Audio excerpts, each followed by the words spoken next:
शादी के बाद बदलते रिश्ते। भगवान कृष्ण का दृष्टिकोण। गोकुल के रमणीय वातावरण में एक दिन राधा और भगवान कृष्ण यमुना किनारे बैठे हुए थे। राधा ने देखा कि दूर किसी घर में एक बहन अपने भाई से विदा हो रही थी। उसके आंसुओं को देखकर राधा का हृदय द्रवित हो गया। उन्होंने कृष्ण से पूछा, कान्हा, क्या हर बहन का यही भाग्य होता है? क्यों शादी के बाद भाइयों के दिल से बहन के लिए प्यार कम हो जाता है?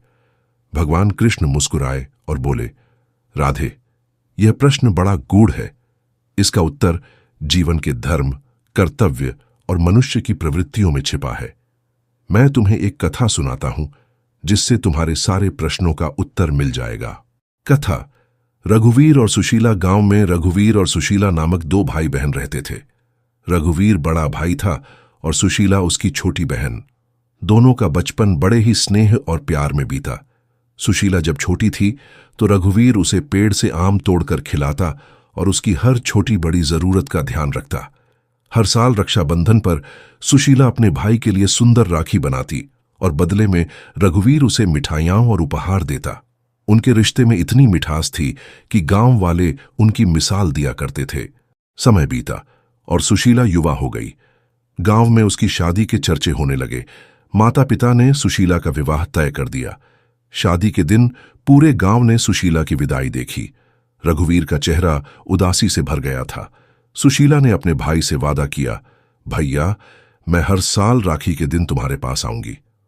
रघुवीर ने भी वादा किया, और मैं तुम्हारे ससुराल आकर तुम्हें अपने हाथों से मिठाई खिलाऊंगा। शादी के बाद पहले कुछ सालों तक रघुवीर और सुशीला के रिश्ते में वही मिठास बनी रही। रघुवीर हर त्योहार पर अपनी बहन के ससुराल जाता और सुशीला भी मायके आती। लेकिन धीरे धीरे रघुवीर अपने परिवार और जिम्मेदारियों में व्यस्त होता गया। सुशीला कई बार अपने भाई को पत्र लिखती, लेकिन जवाब धीरे धीरे कम हो गए। त्योहारों पर वह मायके बुलाने का इंतजार करती, लेकिन कोई संदेश नहीं आता। सुशीला का मन उदास हो गया। उसने सोचा, क्या मेरे भाई को अब मेरी परवाह नहीं रही? कहानी सुनाने के बाद भगवान कृष्ण ने राधा की ओर देखा और पूछा, राधे, क्या तुम समझी कि यह बदलाव क्यों हुआ?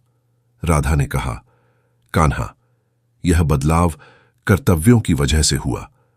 भाई अपने परिवार में व्यस्त हो गया और बहन अपने नए जीवन में। पर क्या यह उचित है? कृष्ण ने मुस्कुराते हुए उत्तर दिया, राधे, यह जीवन की स्वाभाविक प्रक्रिया है। रिश्ते निभाने के लिए प्रयास करना पड़ता है। अगर दोनों तरफ से स्नेह बना रहे तो यह दूरी कभी रिश्तों को कमजोर नहीं कर सकती। एक दिन रघुवीर ने भगवान कृष्ण के एक प्रवचन में भाग लिया। वहां उन्होंने सुना, रिश्ते समय और दूरी से नहीं टूटते, बल्कि हमारी उपेक्षा से टूटते हैं। ये बात सुनकर रघुवीर ने महसूस किया कि वह अपनी बहन से दूर होता जा रहा है। उसने तुरंत अपनी बहन सुशीला के घर जाने का निश्चय किया। जब रघुवीर सुशीला के घर पहुंचा तो वह उसे देखकर रो पड़ी। उसने कहा, भैया, क्या मैं अब तुम्हारे जीवन में महत्वपूर्ण नहीं रही? रघुवीर ने उसकी बात सुनकर उत्तर दिया, नहीं बहन, यह मेरी गलती थी। मैंने अपनी जिम्मेदारियों में उलझकर तुम्हें भूलने की गलती की, पर अब मैं अपने रिश्ते को फिर से पहले जैसा बनाने का वादा करता हूं। शादी के बाद सुशीला अपने नए घर में बस गई थी।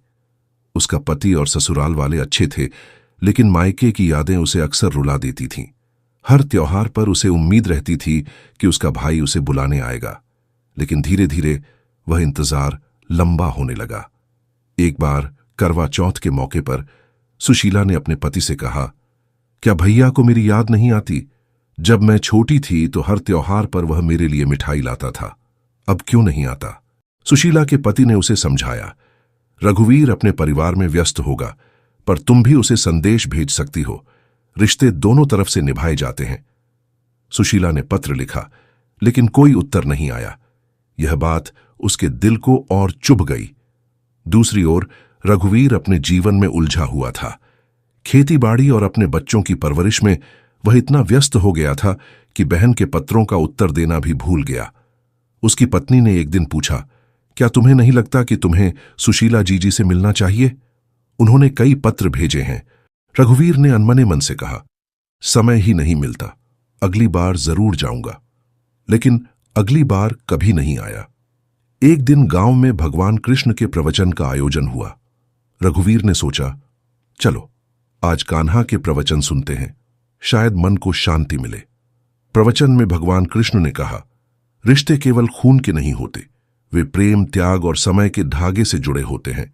यदि हम इन धागों को समय पर न संभालें तो वे टूट सकते हैं। यह सुनते ही रघुवीर का दिल कांप उठा। उसे अपनी बहन सुशीला की याद आई। उसने महसूस किया कि वह अपनी जिम्मेदारियों में इतना खो गया कि अपनी बहन का दर्द नहीं समझ पाया। उधर सुशीला ने एक दिन फैसला किया कि वह अपने भाई से कुछ कहे बिना अब मायके नहीं जाएगी। उसने अपने दिल में ठान लिया कि अगर भाई को उसकी परवाह होगी तो वह खुद आकर उसे ले जाएगा। त्योहारों पर जब महिलाएं अपने मायके जाने की तैयारी करतीं तो सुशीला का दिल और उदास हो जाता।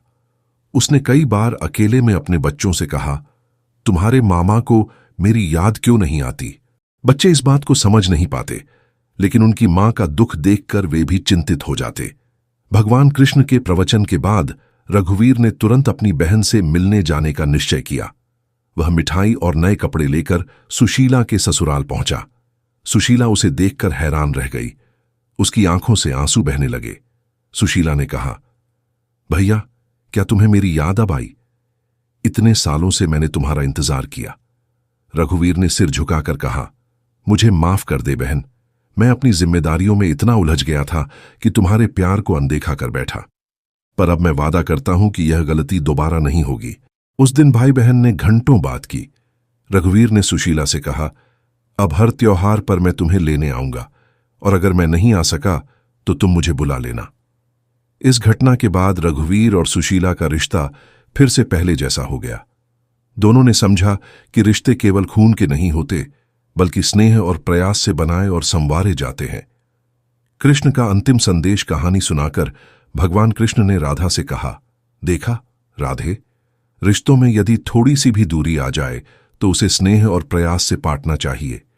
भाई बहन का रिश्ता सबसे पवित्र होता है, इसे समय के साथ भूलने नहीं देना चाहिए।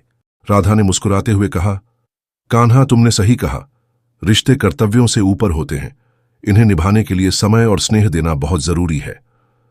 निष्कर्ष इस कहानी का संदेश यही है कि शादी के बाद भी भाई बहन का रिश्ता उतना ही महत्वपूर्ण होता है।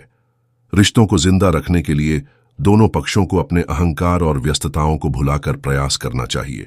धन्यवाद दोस्तों, आपने हमारे साथ भक्तिविद अंक पर समय बिताया, इसके लिए हम आपके आभारी हैं। अगर आपको हमारा वीडियो पसंद आया हो तो इसे लाइक करें, अपने दोस्तों और परिवार के साथ शेयर करें और चैनल को सब्सक्राइब करना न भूलें। साथ ही बेल आइकन दबाएं ताकि आपको हमारे नए वीडियो की सूचना सबसे पहले मिले। अपनी राय और सुझाव कमेंट सेक्शन में जरूर साझा करें, क्योंकि आपका सहयोग ही हमारी प्रेरणा है। अगले वीडियो में फिर मिलते हैं भक्ति और आध्यात्मिकता की एक नई यात्रा के साथ। जहां कृष्ण, वहां धर्म और विजय।